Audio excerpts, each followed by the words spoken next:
Hello, everyone. Welcome back to another episode of Neurofeedback and Chill. Hope you've been well. I hope you aren't experiencing too much brain fog, but if you have been, you're in the right place because tonight we'll talk about brain fog. So let me turn off the little bits of stuff that are floating around and move my brain around a little bit, my head around. So if you haven't met me before, I'm Andrew Hill. I own a company called Peak Brain that does neurofeedback and brain mapping. And I helped found a couple of other brain-focused startups, including True Brain, which makes nootropics. And I've taught for years courses on peak performance, peak aging, gerontology.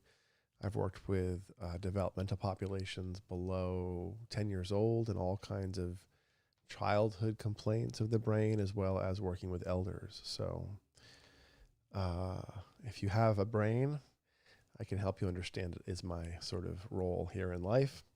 So, and brain mapping is one of my big tools, and neurofeedback, which we'll show tonight a little bit, is one of my big interventions. But generally the format of these talks is to show a little bit of neurofeedback and then to dig into the topic, not just from an EEG perspective, because that can be a little limiting, only having access to tools, but also biohacks that we can engage in with lifestyle factors or other strategic factors. So, hey, getting some folks rolling in. Hey, people. Hey, Radar Ashwood. How are you doing tonight? We're talking about brain fog. So let me set up a session for myself. I think I'm going to do a one channel, 2-segment sequential. So let me open up my Eager, go to the plan. Hey, Casey J. Oh my gosh, we're actually getting the Casey J. My goodness. You showed up live. Hey, I feel so honored, Casey. Thanks for watching the live stream. Thanks for participating. Hope everyone's doing well tonight. How are your brains? What's going on? You got some brain fog? Let's see. I'm going to set up a session. I'm going to do C3A1 and C4A2 as a 2-segment. So we'll start off with a C3A1. Do I have this actually preloaded? Let's see. I'm glad you're here too, Casey. Oops, I can't see that. Let me see what that looks like. I do not have a custom session plan, so I'll just set it. Oh, actually, shut up.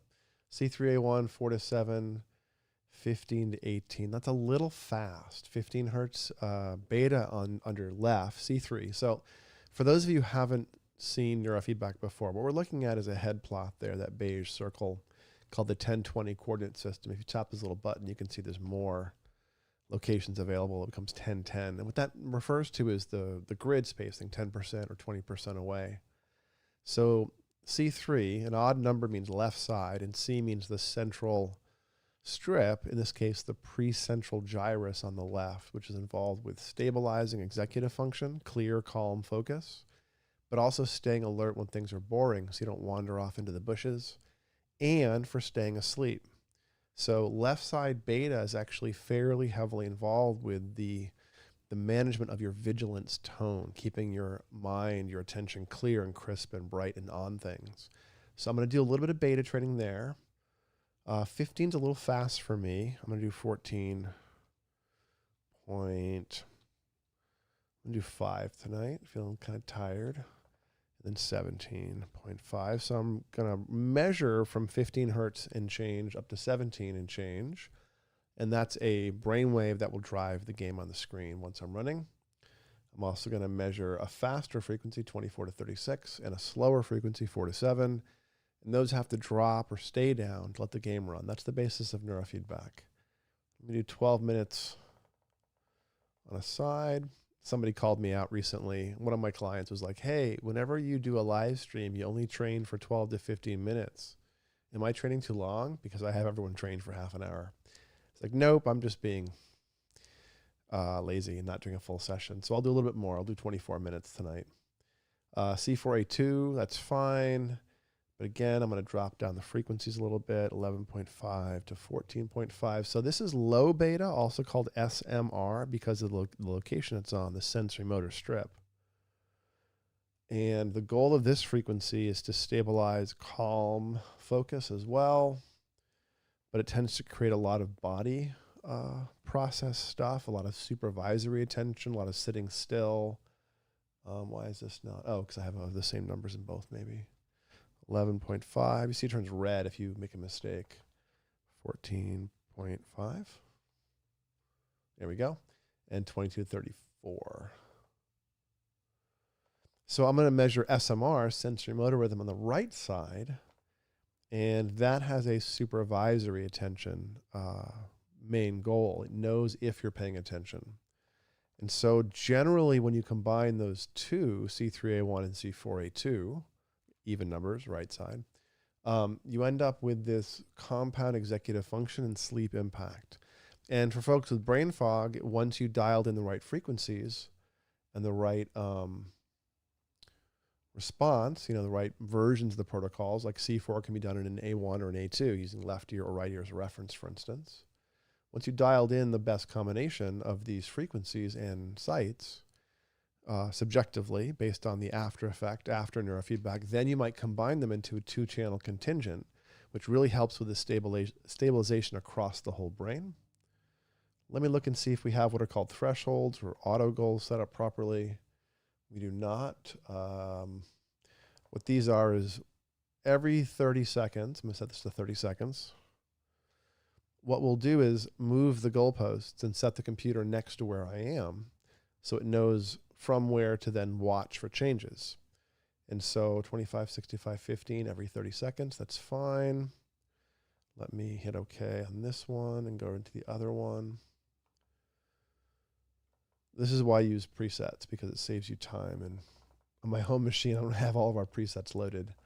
I'll have to get one of our senior coaches to show me where the most current version of our custom session plans are. If you work with Peak Brain, you end up with a very similar interface, but we configure 20 or 30 protocols and load them in for you and then give you versions of them to do, and you have some very small changes to make. All right, before I launch, let's see who else is showing up and say hello. So Radar is saying, in his experience, brain fog is highly responsive to neurofeedback. It usually is, in my experience too. Yeah, both in clients and in myself occasionally. Hey, Triona, hi. C4A2, can you talk about what factors I would consider when deciding between C4A2 instead of C4A1? Sure, absolutely. I'll make that one of my first questions as I set up and put wires in my head, because it'll make sense then. Hey, the notorious KAO. Hello, nice to see you. Hey, Murray. KAO, can you biohack your headache? Headaches are a little tricky. Is it a transient headache that you're just having now, or is it like a migraine process you have a lot of? What's going on with your headache? Generally, headaches are often muscle or hydration, basic stuff like that. It's always a good idea to watch electrolytes and hydration, and or to watch muscle tension or neck tension. But beyond that, if it's coming from brain, if it's migrainous, the way you would hack that is using a technique called PIR-HEG, passive infrared hemoencephalography. It's an infrared sensor you wear on the forehead, and you concentrate and waves of heat come off your brain. And you learn to create more vascular toning and pumping through a biofeedback process on the vascular dynamics, essentially the heat coming off your head. And it's not near infrared biofeedback like the Mendy is. It's really just an infrared passive display picking up the variable signal of heat as it comes off your brain. So that works really well in my experience for migraines, because they're a neurovascular phenomena, and it also works for other forms of brain fog and makes some sense to get into. So depending why you have a headache, KAO, that'll really determine how to go after it. If you grind your teeth, or if you haven't been hydrating, that's one direction. If it's migrainous, that's another direction. HEG, yeah, it can take a long time, but PIR tends to work really rapidly over, a couple of weeks. And it's also, it can take a while to create a permanent change, longer than EEG training. But I find that PIR, HEG, I only have people do it for 5 to 10 minutes max. And that works. That's plenty, the way that I have them do it. I do it a little differently, though, than Jeff Carman does, who invented it. He has a different thresholding style through his software. And I don't do a thresholded style of HEG. Instead, I use a live signal that I've scaled. So the person's getting real-time feedback on continuous information, not on thresholded, rewarded information, so to speak. So I'm not using contingent parameters. Instead, I'm teaching it like, I'm treating HEG like it's peripheral neurofeedback and treating skill transfer, training skill transfer rather, not doing operant conditioning. So it's a little bit of a different process with that lack of thresholding. Let me kill my headset and guys, let me know if my audio drops or anything, please. Hey Murray, what role do specific dietary compounds such as lectins play in the general phenomena of brain fog? Is it a common source of brain fog or is it made up? It's not made up.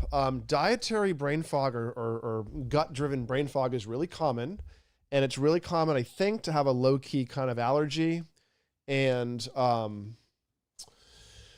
you know, you eat and generally have poor issues with gut motility and or absorption. That creates a lot of fog. And also, if you're inefficient with gut, you end up bloated and with a lot of metabolism being spent, you know, to serve that purpose. All right, I got some silver wires out here, solid silver ones.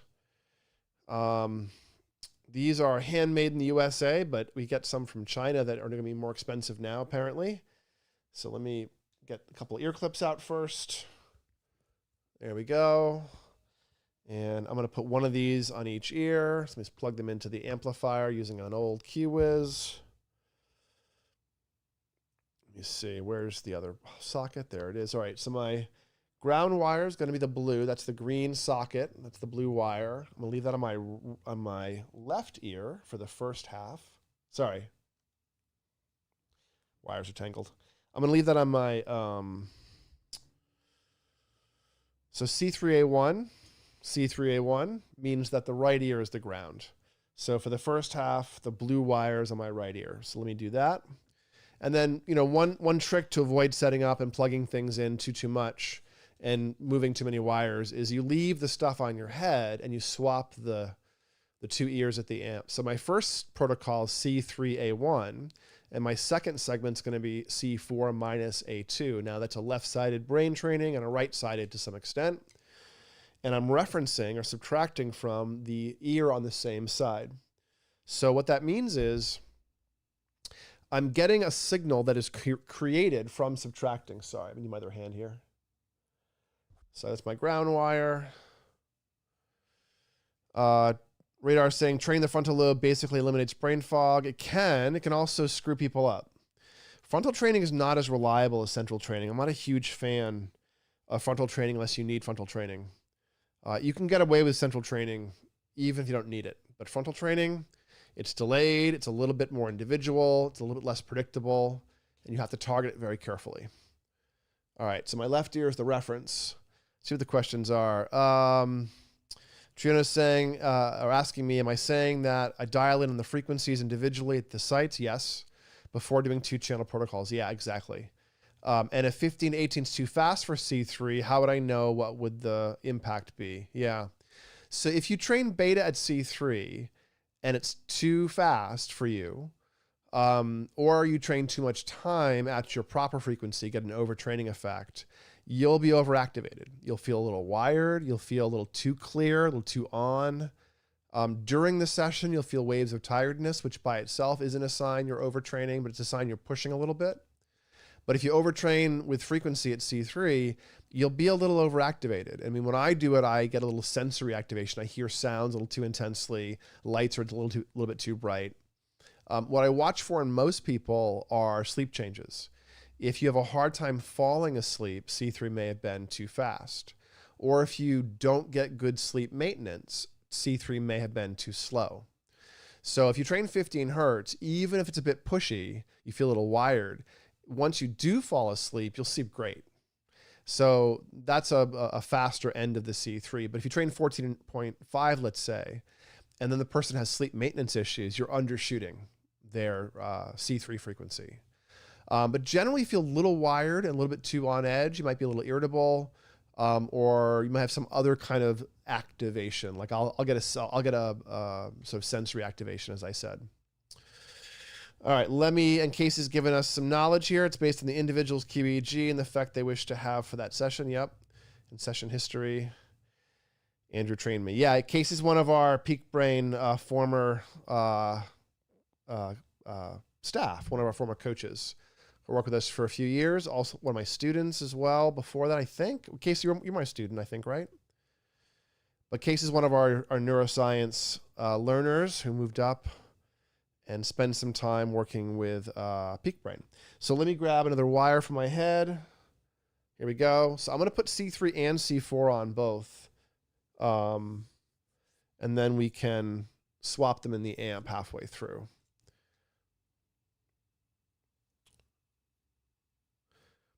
So yeah, Triona, I would definitely bring up the frequencies and get a good subjective response first, and only then would I push harder and do a dual training.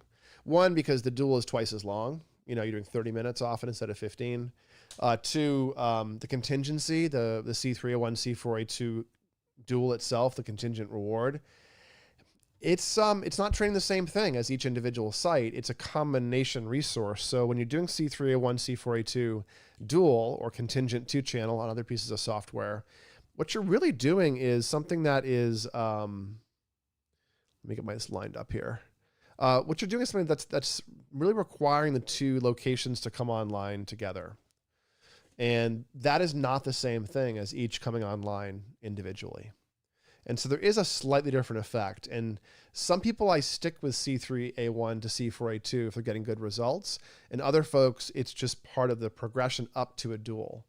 And some of that will depend on what their brain looks like. Casey pointed out that we would tune this to their brain. So if someone had lots of like right temporal lobe, let's say, slow brainwave excess, you might be more likely to do a C4 minus A2, or an auditory issue, or a pure impulsivity issue. Might be more right-sided based on that supervisory circuit under the right precentral gyrus. And if somebody had, let's say, a difficulty with sleep onset, and not so much with impulsivity or distractibility because they were tired and reactive, but more about like they just couldn't fall asleep. Their body was sort of activated. This will happen with brain fog sometimes, that you'll be deeply depleted, but then you get this like strained experience where you feel somehow activated as well as your brain starts to push up against that deep fatigue. And what's the line from The Hobbit, like, or maybe Lord of the Rings, like butter spread over too much toast. You feel very strained, but also kind of activated, kind of wired and tired and stretched out and unrested. And there's a particular brain map or a QEEG signature you'll see for that. And you can also look at someone's alpha speed and know where their betas should be. If the alpha is much below 10 hertz, the betas will be a little bit slower.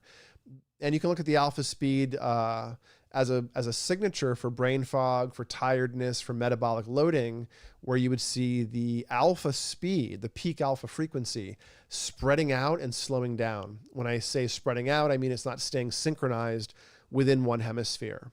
As usual, I wrote a short article for the talk tonight, so I've linked it in the notes below, and you can feel free to go look at images of what it looks like when the numbers, the z-scores or the statistics on the peak alpha frequency start to spread out with fatigue. So I have a few examples on that page you can check out. But the alpha speed, as it doesn't say synchronized within one hemisphere, will produce this sensation of delayed recall, tip of the tongue, hunting for words, forgetting things you just heard or heard last night. And so it's this like short-term memory or short-term memory loading or access kind of phenomena, but it's not really a memory phenomena. It's much closer to a speed phenomena, and you're having trouble loading things in and out of your memory, and like words and things are slippery and very short, so they don't persist very long. And so they're hard to hand off between parts of your brain. So you'll see the alpha drag, you'll see sometimes delta climbing or dropping. There's different delta signatures. I've included examples of both for you in that short article. So Casey was my student. That's right. We taught you at UCLA, taught you at Peak Brain, and now you're off doing great things, like so many of our students. So Triona, to answer your question about C4A1 versus C4 minus A2, I got a little sidetracked. I was talking about onset. If someone has an onset issue, C3 is going to be more about the not sleep, staying asleep. And CZ, the vertex of the head, the SMR there, is more about the onset specifically of sleep. So you might end up doing a C3A1 to CZA1 segmented protocol based on the brain maps. You'd know if you want to go after the vertex, the right side more. And again, after dialing in the frequencies, you would then dual it up. But CZSMR runs a little slower than C4SMR for most people. So you back off in frequency, and then you find the CZ that produces a body relaxation and a good sleep onset, mixed with the C3, which provides good clear focus and a brightness and a bit of a push of attention, but then also really deep sleep. C3 makes you more awake when you're awake and more asleep when you're asleep. Because of that beta tone you're stabilizing. Its job is to sustain vigilance, but also to sustain the absence of vigilance. So it keeps you in the vigilant mode you're in more than making you focused. That's why you can do things like stay focused when you're bored, when that C3, when that left side precentral gyrus works pretty well. But the right side precentral gyrus is about supervisory attention. So you'd want to go after that one if you're more distractible because of the brain fog or fatigue. Or the vertex if you're so wired from a compensatory strain that you can't relax and there's like a nervousness and an anxiety and it's hard to shut off your brain. Both can happen with brain fog. And then I have a peak brain protocol we call left, right, and center, C3, C4, CZ. And we might do a tailored version for each person where you tweak the frequencies and tweak the inhibits and then create this customized protocol. And you wouldn't bring that one up into a dual. I mean, it's 3 segments, but you might decide to go back and forth between a left, right, and center and a dual of the 2 segments within that worked really well, depending. So there's a lot of ways to approach the C-strip. It's really, really powerful to go after for many things that are involved with brain fog, including sleep and focus. Now, brain fog has a lot of causes. If you read that article that I wrote up for you below, you'll see that I talk about different aspects, including you'll see the alpha slowing down and delta going off as well. You'll see frontal beta climbing in response. You'll see low power beta everywhere as a sign of fatigue. You'll see the brain slowing down and producing lots of alpha waves that are slowing down to thetas and deltas. I gave you some screenshots of that in the article as well. So lots of broad distortions show up in the EEG with brain fog, but brain fog at a high level looks kind of the same no matter what causes it. So if your brain fog is from apnea, or from a concussion, or from chronic stress, throwing off your sleep because you're anxious, or because of a big mold exposure, or Lyme, or COVID, or some other, metabolic hit like drowning, it all kind of looks the same at a high level. Now, specific injuries may create injury signatures, and you can see those sometimes in people, but generally you're not sure what you're looking at when you see brain fog beyond brain fog. There are some signatures in COVID that tend to show up, some bilateral temporal lobe, extra slow delta, extra amounts of delta waves. But I never know if that's because of a post-viral fatigue that's specific to COVID-19, or it's because so many of us have sort of like temporal lobe impacts and new infections, new viral things tend to latch on to the old inflammatory areas. I see this in my athletes when they have a concussion blow up and they heal it over a few years. A new concussion might have a new source of injury, but it also anchors, also sort of blows up the inflammatory response, the neurovascular inflammatory response in the old scar tissue or the old damage. So we do see things getting reactivated, but I've been doing neurofeedback for about 25 years. And I've been mapping people's brains and teaching them about their brains for half that time. And I have a lot of people for whom I have brain maps before things like COVID or injuries or mold or Lyme, and then after, or after re-exposures to mold, for instance. And you see the same signatures show up again and again and again, no matter what the cause is. And so I really think it doesn't matter so much for many of us what the cause is. There are some other like symptoms that come along. If it's a post-viral fatigue, I'm seeing a lot more dysautonomia in people in their 20s and 30s and POTS in children from this sort of chronic inflammatory phenomena, and a lot more vestibular phenomena and a lot more migraines. But I think that there's a lot of inflammatory stuff that is sort of non-specific in the brain, and I'm not sure it matters a huge amount, where we take that especially. All right, so answering more questions. Casey Jane's asking, would I deal with brain fog differently when it's in a medically healthy body versus due to some illness or disease process? Hey, that's a super good question. The short answer is no. The long answer is yes. That's an extra letter, right? It's longer. No, being more serious, yes. If somebody has an active infection, like mold, that is a real serious exposure, and they're still like reeling from it, or Lyme, especially with co-infections, or someone's had a really serious hit, recent post-viral fatigue that's just knocking them over. You got to be really, really cautious going after neurofeedback, because people will sort of overtrain really, really quickly. And you can get away with training, but you may want to do a few minutes at a time. You may want to lean more into heart rate variability, into HEG. You probably want to bring in things like photobiomodulation, red light therapy. I have a whole live stream on biohacking with PBM, which is red light therapy. I think that would be useful. I also think going after some of the non-neurofeedback interventions I mentioned in today's article, doing some hormetic stressor things, saunas, ice baths, dietary or nutritional ketosis, where you go into a high protein, low carb state, or even go after exogenous ketones.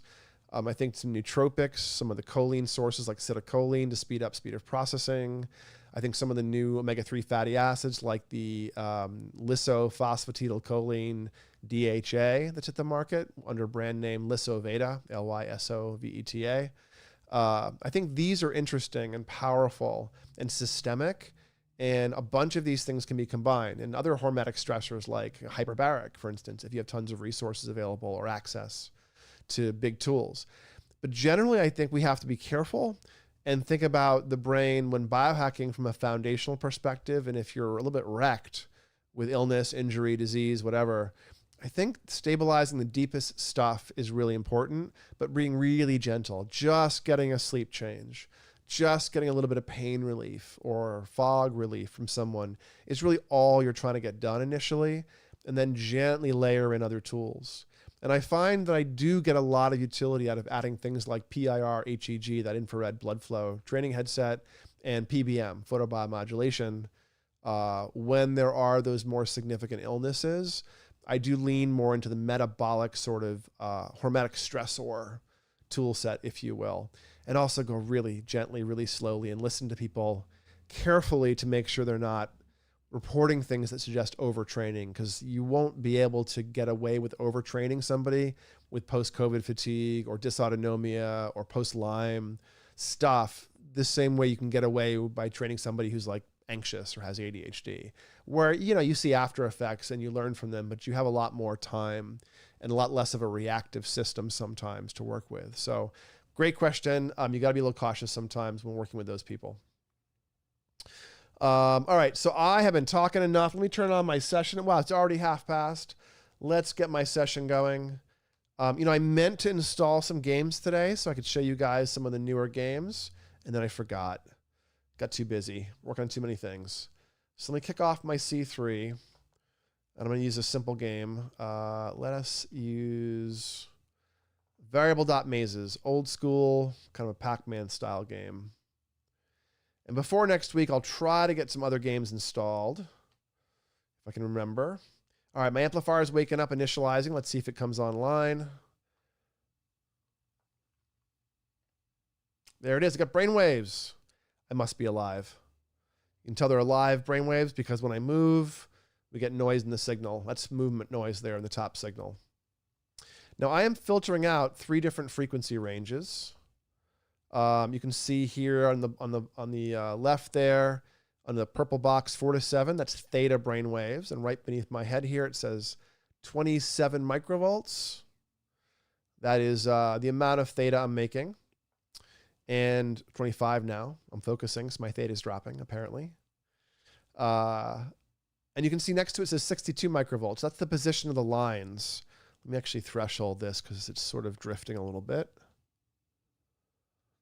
whoops, apparently the same keys that impact OBS also impact eager. That's funny. Did not know that. Okay. So I'm stuck. Bear with me for 1 second. My streaming software went to the top, and I can't get my training software back on top.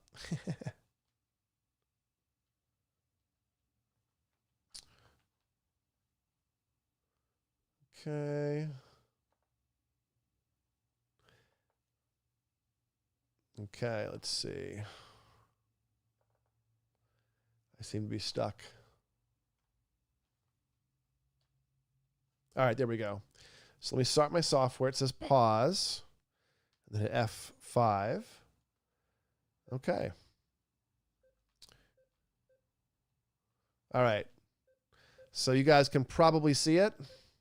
Let me know if I managed to screw up the video and you can't see or hear me. Just think real loud. I'll get it.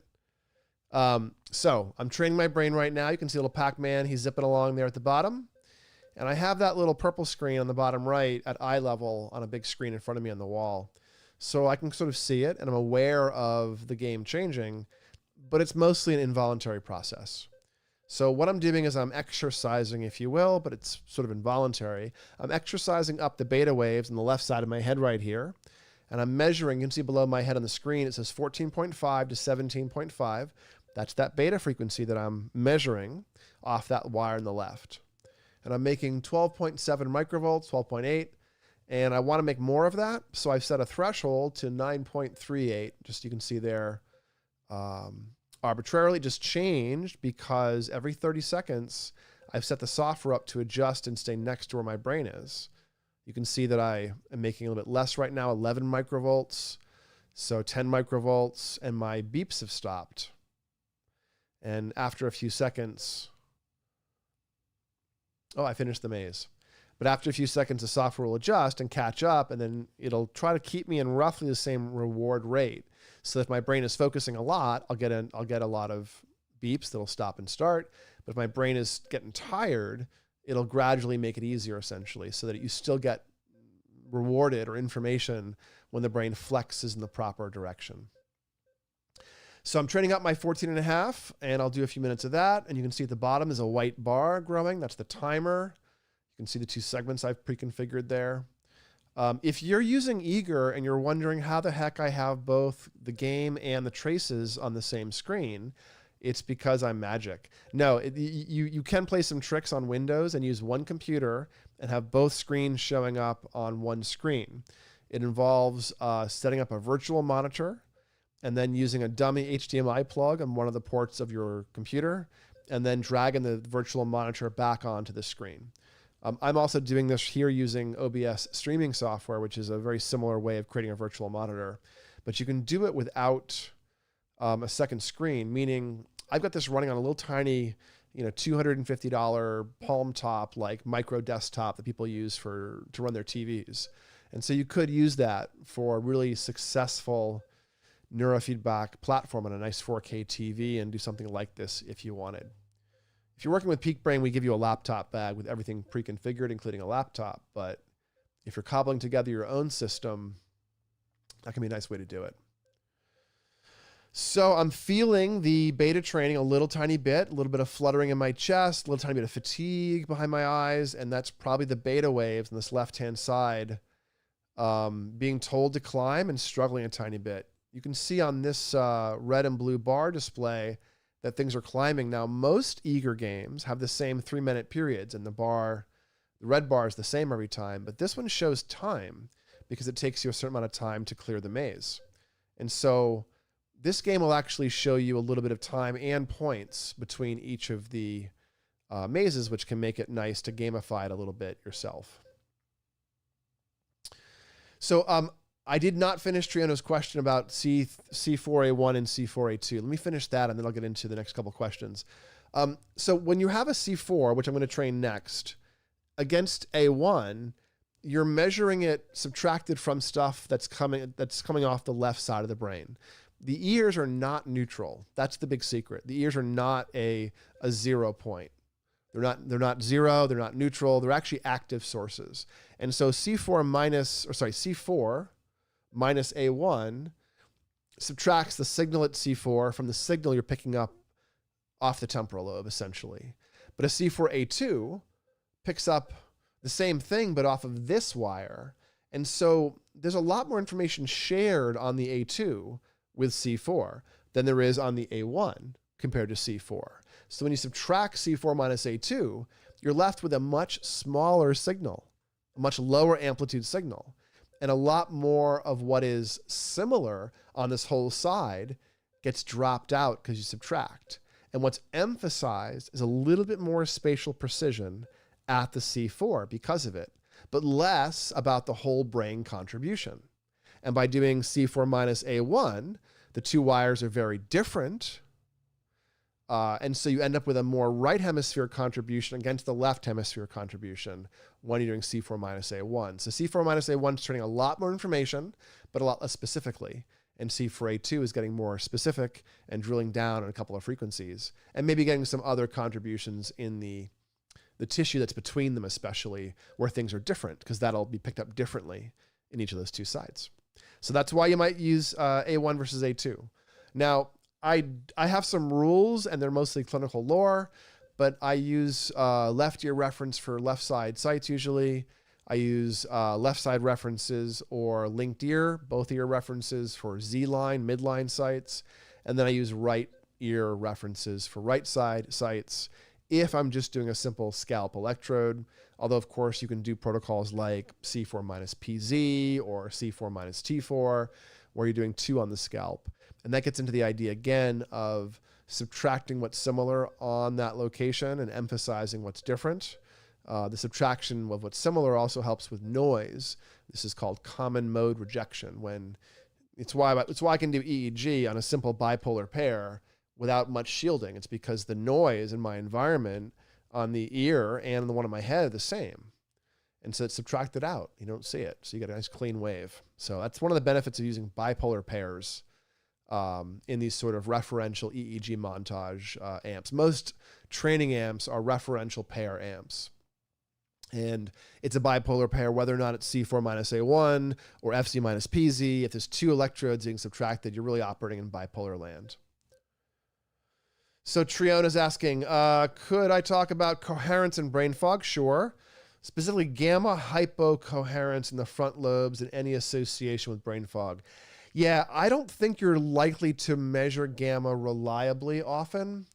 I think that gamma, when you see blue across a brain map or low power gamma on raw signals, I think usually, unless you're working with very expensive equipment, you're just seeing low power EEG in general. And the gamma itself is already so low amplitude, right? 1 over F. As you up in frequency, you go down in amplitude for the same amount of energy. So, 10 microvolts of a delta is 1 wave, but 10 microvolts of a gamma is 40 or 50 or 60 waves, right?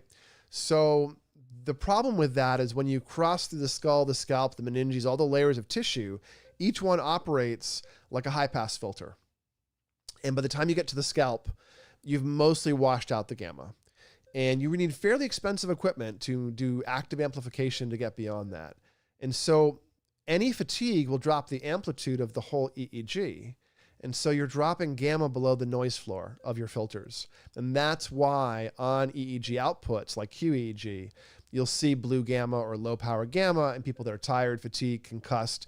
It's actually not the gamma dropping in energy you're measuring. It's the overall signal dropping in amplitude, making it so the gamma is masked and you can't measure it. So that's the first thing I'll say about gamma, about brain fog. In other reasons or other factors you can see, I mentioned alpha, I mentioned some beta phenomena. I would really look at the speeds, the delta speed, the alpha speed, and really look at hypercoherence in delta and alpha as well. So delta is hypercoherent after initial insult or inflammatory response like new COVID or concussion or mold. And then delta goes into low power after you're on the far side of a healing phenomena. So a year after a concussion, you may have weaker delta in those tissues when right after concussion you had elevated delta. So it's good to see what your delta is doing, right? When delta is running elevated or fast, it's clean up on aisle U. The metabolism is pushing into the foreground and your body's trying to heal and it's demanding some of that resting when you're awake. But when delta is a negative peak frequency, below average delta speeds, that's sort of like your delta itself being deeply tired.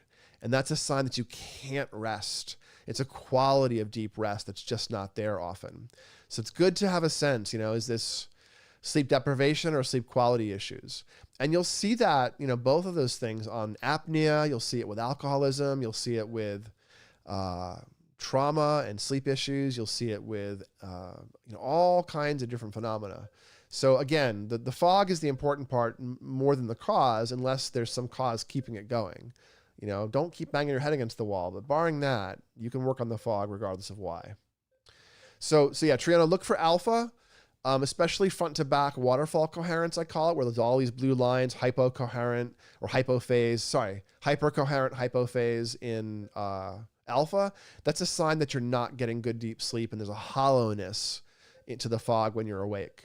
And then delta will generally be hypercoherent and hypophase, meaning stuck together brutally when you have brain fog. Unless you're deep into the healing of it, and then you'll see the other phenomena of low power delta. And then you still will generally see high power, high coherence, even with low power. Hey Murray, welcome. Very unrelated to brain fog, but do I have any strong opinions on MBTI, Big Five, as they relate to EEG data? Myers-Briggs, is that MBTI? What's MBTI? I'm blanking.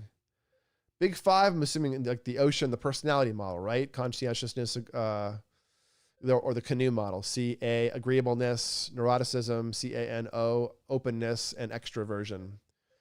I don't have a strong opinion about how personality characteristics show up in the in EEG.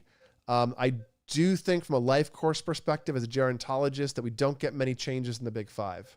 I think they change in relationship to demands of relationships and life course, but they start off kind of biased one way and they to some extent stay that way. There's a bunch of resources in the brain I consider regulatory, and there's some that are more fixed after a while. And I'm not sure how much these are learned or developed early in life. I'm sure they are, to some extent they are, because of attachment phenomena. But these, as far as I know, as far as what the traditional literature says about life course theory and personality, there's not really much of a change across life course, except that you might become more responsible, more extroverted, et cetera, as you move into different family roles or protective roles or caretaker roles or parent roles. There's a bit of a development of certain aspects of the canoe or the ocean. Same letters for those of you who are wondering, C-A-N-O-E, O-C-E-A-N. That's the acronym for the Big Five personality types or the personality characteristics. All right, so I finished my first half. So what I'm going to do is swap the reference and ground wires on the amp, which will swap the ears. There we go. Whoops. So black left wire goes in the ground. Blue is my right ear, goes in the reference, and then I want the yellow wire to go into the active socket. So that's my pin out now. You can see, there we go. You can see what I've done to the wiring. So now I'm subtracting signals off the right side of my head. And I'm going to wait for the signals to stabilize in the screen a little bit before I kick it off. It's always good to give your traces time to recover. There we go. I got traces. I got brain waves. All right, let's see.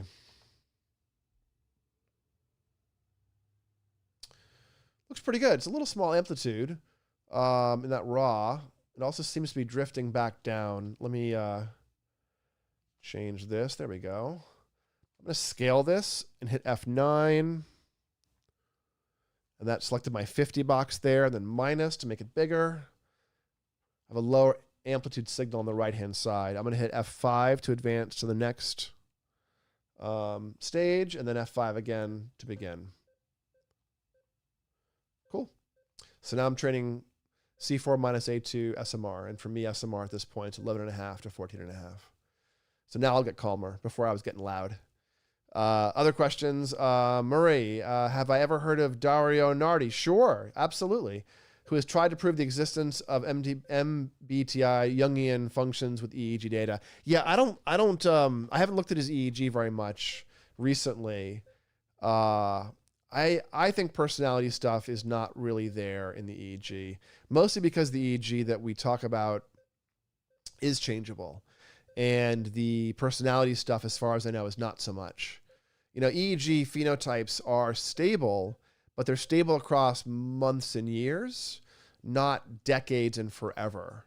And they are a response to your brain learning to control regulatory phenomena. So attention, stress, sleep, speed of processing, sensory processing, social processing, and stability phenomena of resisting brain fog, seizure, migraine. Those are phenomena, those are regulatory strategies, regulatory resources the brain's engaging in all the time, trying to keep your attention, your stress, your sleep, et cetera, tuned to maximize drive reduction, to maximize pleasure, to minimize threat, to maximize joy. All the reasons we do things are done in a way to keep us healthy and happy and surviving. And the attention, the stress, the sleep, the sensory, social, the speed, et cetera, those are all meant to keep adjusting because the world is so dynamic. And so those are really changeable. And in a few months, with some neurofeedback, you can make multiple standard deviations of change on anything you push on. And that's a lot more change than the big five model, the personality stuff, will ever countenance a change in. And even after neurofeedback, you don't see personality changes. You see crazy large executive function, anxiety, speed of processing, intelligence changes, creativity changes. And yet personality is kind of still there. It's kind of the same personality. So I think in this case, we may be at blind men and elephants, status, where I'm sure Dr. Nardi is describing something valid in the data, has good face validity, good data validity. He's found some phenomena or construct, because EEG is full of those. But I doubt that he's found personality type phenomena. And I would love to be disproven, but I think so. Another friend of mine at UCLA was looking for signatures in the data. Dr. Lobsang Rapke was looking for, he's done some neurofeedback. He's a meditation person. He's a former Tibetan monk. He's a psychologist, researching clinical psychologist, who's looked at some EEG signatures of different forms of meditation, anxiety, and a few other interesting things. So, we do have some things in the EEG, but I think personality is too high a level to show up in the EEG. So it's a level both sort of above and below the EEG, if you will. And the EEG is more about the resources you're managing. So, hey, Ilya, welcome. Ilya, another peak brain person. If you need some peak brain supported work in San Diego, go see Ilya at Brain Excel.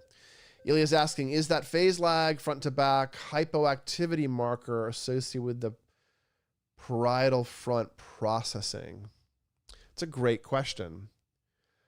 Ilya, I think this is my somewhat considered thought, but don't assume it's a fully fleshed out thought. I assume that what we're seeing in the waterfall, the blue front to back hypo lag in alpha, are the anterior and posterior singular hypercoupling, because you have more need to scan the environment and discern what you should focus on, and more need to select what you need to hold in your mind under fatigue states.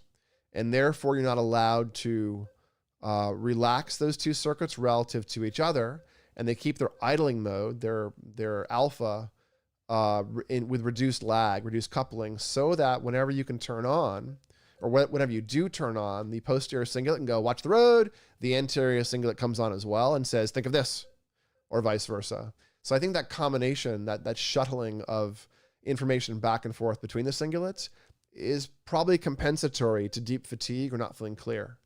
And it's a strategy not as a cause of the lack of deep sleep, but a sign that it's bad enough the person's feeling it and kind of bearing down through discerning, orienting, and selecting internal thoughts to cut through some of that fatigue. That's my take on that. I think it's probably in the ballpark of real, but in EEG and in brains, we're always dealing with phenomena. So take it as a model, please, as a hand waving possibility versus truth. Hey, Joshua. Casey's loving how geeky it is. We're getting geeky. We're getting geeky. Oh, of course, hosting you guys. Absolutely. We're coming up now on like 6 months plus, 7 months. And people seem to like it, so I'll keep doing them. I was thinking of getting some people maybe for interview status, like every so often doing something different. I'm sure I can get some of our neurofeedback friends to come talk about how they do neurofeedback.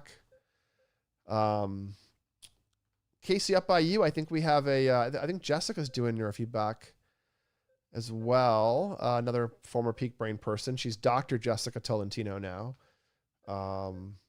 People like that is who I want to talk to on this live stream maybe.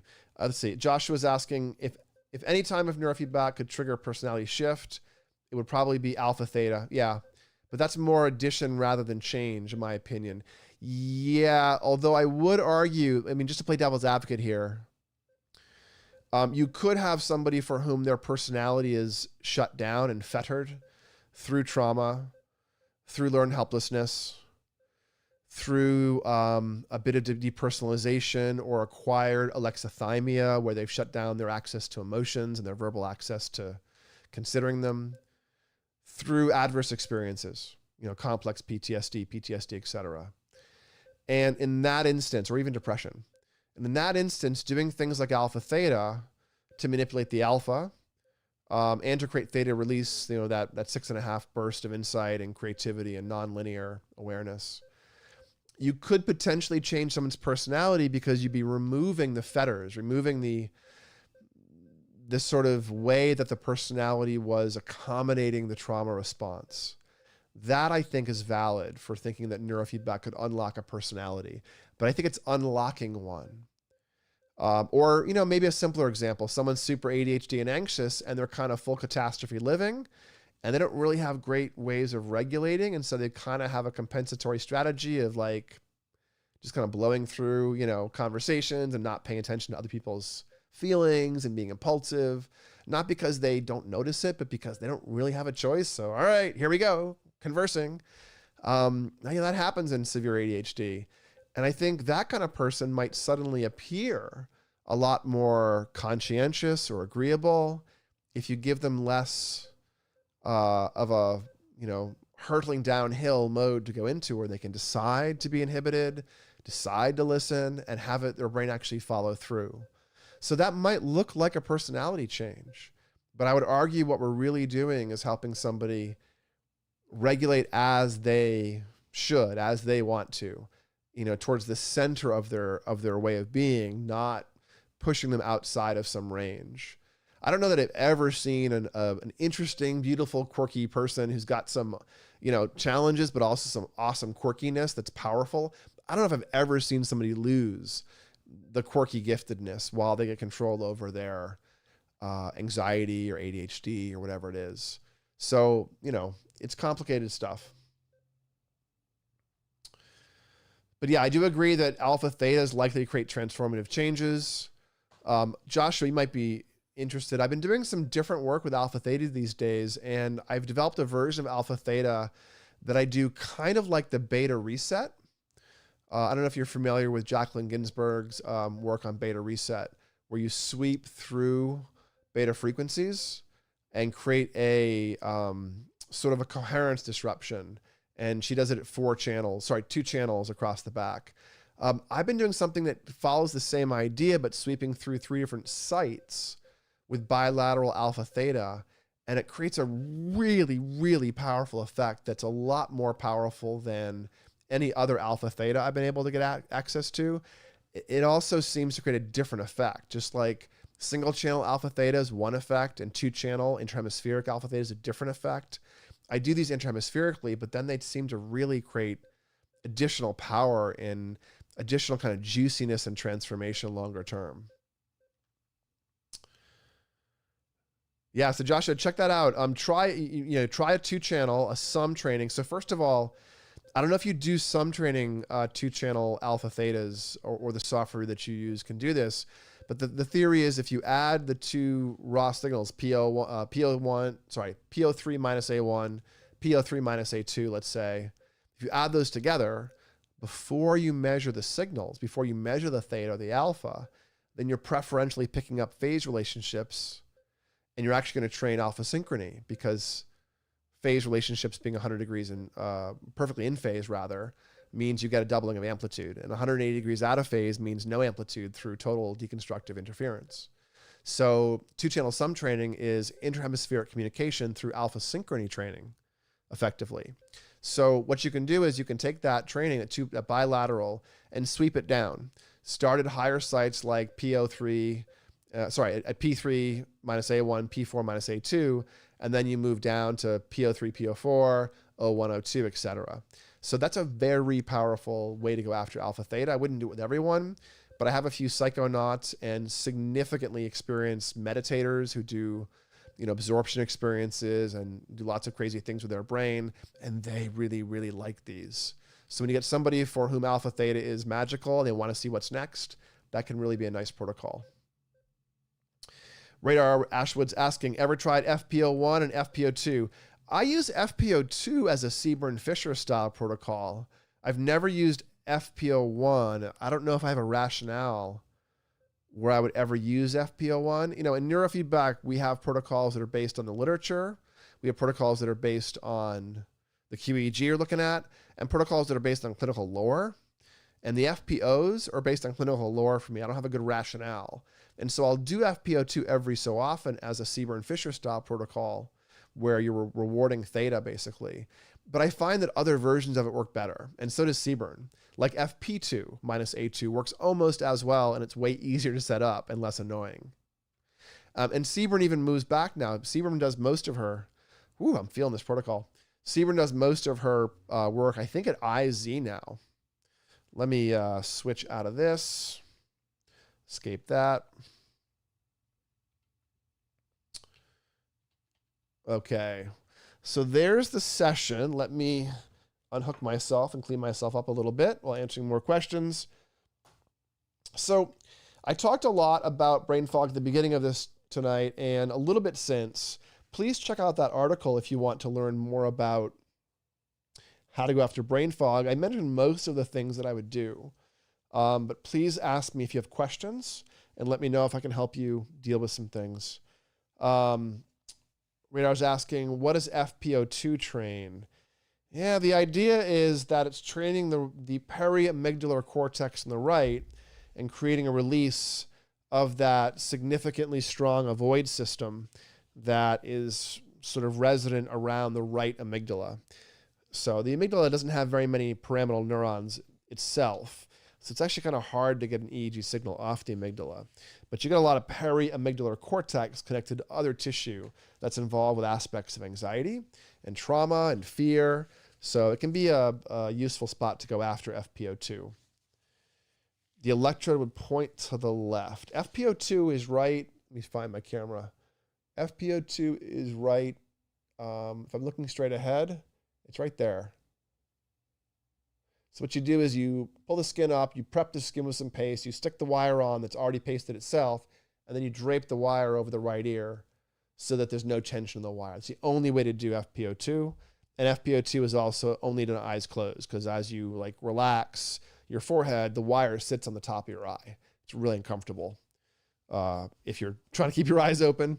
So it's good just to close your eyes and sit back and kind of do that one as an eyes closed.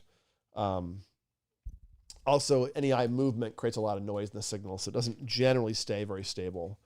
So, an FP1, I would train for things like motivation. So remember, left versus right is the approach versus the avoid.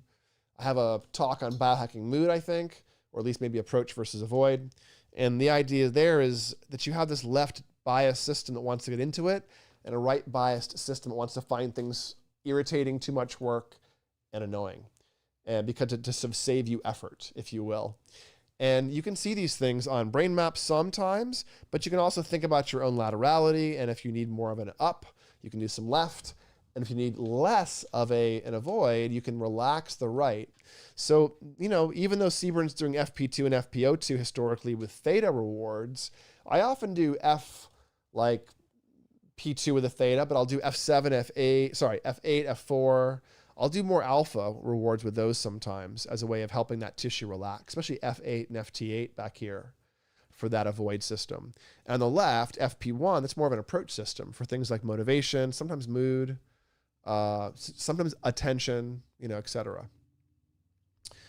Radar's asking, do I ever train beta there? At FPO2, never. I would never train beta up on the right front. It's very likely to provoke depression, significant anger, rage, frustration. Yeah, don't train beta up in the right unless somebody smarter than me is telling you to, because I would never do it basically on the right front. A paper training beta at FPO2, but Seaburn trains theta. Yeah. Most people train alpha or theta. Again, Seaburn doesn't train theta at FPO2. She did like 15 years ago when she was first doing this protocol. She started off at FPO2. And then over time, she moved it up to FP2 because FPO2 was too hard to work with.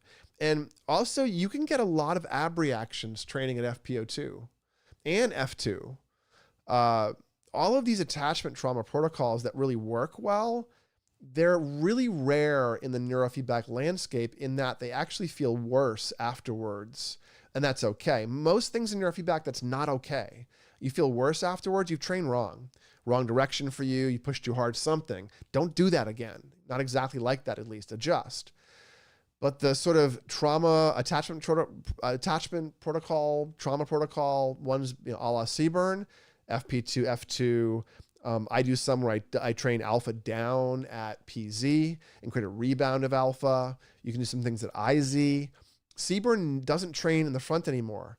She only, as far as I know, she only goes after the back now because it's just a lot more reliable. And she feels, I believe I've heard her say, that you can get access to some of the same tissue and the same circuits, the other end of them perhaps, by going after things under the inion.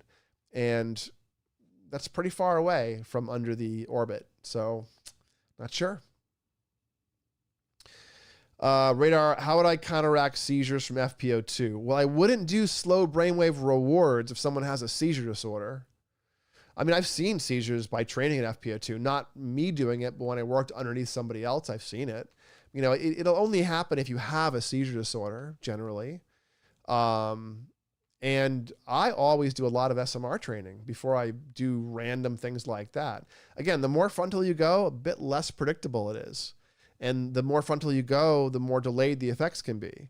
So you can get a lot of work done on the C-strip because remember, the C-strip goes down through the thalamus and out to lots of the cortex. So you have a huge ability to move back and forth along the central strip and train lots of the brain without moving off of it.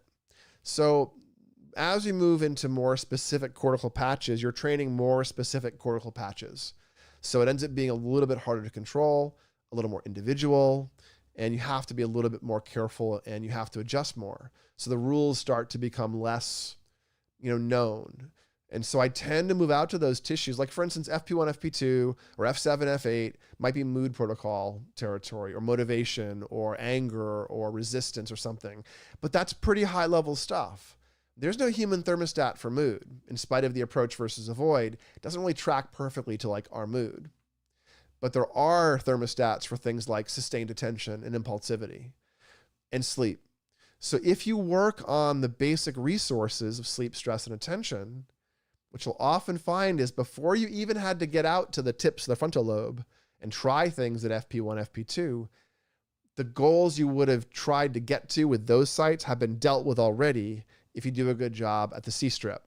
If the legs of the stool are stable, a lot of the other system will start to stabilize.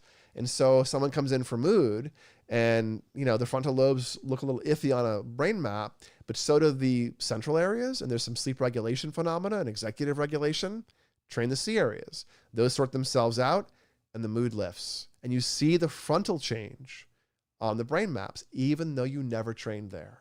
That's a much safer way to get a mood lift, unless someone's in crisis and you're not getting effects and you have to go start trying things to create some relief. But generally move slowly towards the frontal lobe. It is not as reliable as the central strip at all in terms of getting the same effects across people. There's your neurofeedback provider coaching for the day. So Radar, if someone has a seizure disorder, I would do a lot of SMR first. That's the short answer. Like someone, you get a kid with reactive attachment disorder and a seizure disorder who's super impulsive, you'd probably do a lot of SMR. You'd probably do a lot of right front training for the trauma. I have a protocol that I use at FT8, frontotemporal 8, which I call the problem child protocol.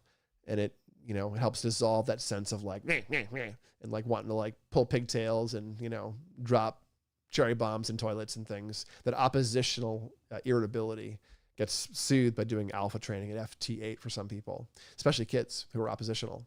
So you might want to do work around the oppositionality. You might want to do work around the SMR. And then, only then, later, maybe you do some attachment trauma work. But I rarely do FP2 or FPO2. I do most of that myself now at PZ with a special protocol I created that takes two different versions of the same frequency range and inhibits them differently to create what's called a flutter or a jitter across the edge of the threshold. And it creates a rapid training response, a la Sieber and Fisher's style training. But I'm playing a trick with the thresholding to create a different learning signal that Eager doesn't usually provide because of how I'm overlapping things. And that's creating sort of, again, a flutter across the edge of the power envelope of frequencies. So it's a special technique I developed to find ways to rapidly create an alpha rebound. And if you push alpha down with that kind of irritated double thresholding, then it tends to rebound much faster. And that can release a lot of trauma response for people. So that's a useful protocol for that sort of phenomena. Since we're talking about alpha protocols and theta protocols, and this is a brain fog talk. Hey, Casey, have a good night. Thanks for showing up. Since this is a brain fog talk, I should say that alpha training, especially rewarding alpha or theta, will often make brain fog worse. And you often don't want to do alpha theta training or alpha rewards if you have brain fog. The one exception might be if you're dealing with a post-viral phenomena or a new infection. You may want to do alpha because alpha tends to bring up T cells. You guys can look at the work of Gary Schumer. It's not yet linked in the notes, but I'll go back and edit it. Gary found that if you do eyes closed PZ alpha training, you can bring up CD4 plus killer T cells really powerfully in people that are immunocompromised even. So it's a pretty robust effect. And I've been using PZ eyes closed alpha training as an immune support protocol for folks the past several years. And I think it does accelerate recovery from immune mediated phenomena like a big infection, the flu, COVID, et cetera. So, I think there's ways to go after alpha, even if you are foggy. You may need to because you're trying to clean up the immune system. But generally, you want to avoid rewarding slow brain waves if you're foggy and instead go after beta on the left, SMR on the right, SMR in the vertex, and find some combination protocol that will regulate sleep and make you feel clear. Or add in saunas, ice baths, hyperbaric medicine, red light therapy, nootropics like citicoline, nootropics like piracetam, both of which bring up speed of processing and verbal fluency and short-term memory. So, multifaceted, or maybe go after it purely as a body-based biohacker, drop those carbs, raise that protein, and start going into deep nutritional ketosis. That could be a useful strategy. So you don't have to do all these things to break up brain fog. In fact, you probably shouldn't, especially based on the question that Casey asked early on, which is, how do you approach this when someone's dealing with a lot? Slowly and gently, and you start to iterate and move through different phenomena. You find what works, you listen carefully to the sensation of being overtrained, over-fatigued, and you tell people you're working with on brain training what's happening and how you're feeling. And from that, you should be able to gently stretch resources and bring yourself out of even fairly significant fog. I mean, I deal with fog, again, lots of causes. It seems to almost always change if you go after it. But it does take a little bit of individualization, both in the initial approach and in how much you can just kind of plow ahead, because people have a different degree of sensitivity and response once they are dealing with that degree of sort of inflammatory compromise, essentially. All right, any other questions here tonight, guys? Let's see. Had a lot of folks show up. Thank you, everyone, for participating. I really appreciate it. If you could give the video a like, give the channel a subscribe, maybe tap that notification bell. If you like this sort of content, then YouTube will tell you when it's coming live. And I will drop another video out for you next week or two. I think I'll have one next week, another topic video, and then I might do another Q&A. We'll see how that goes. But I'll announce it over the weekend per usual. And if there's certain topics you really want me to cover, say the word, and I'll see what I can do about giving them some justice. And until next time, otherwise, folks, you guys take care of those brains. Be well, and I will talk to you soon.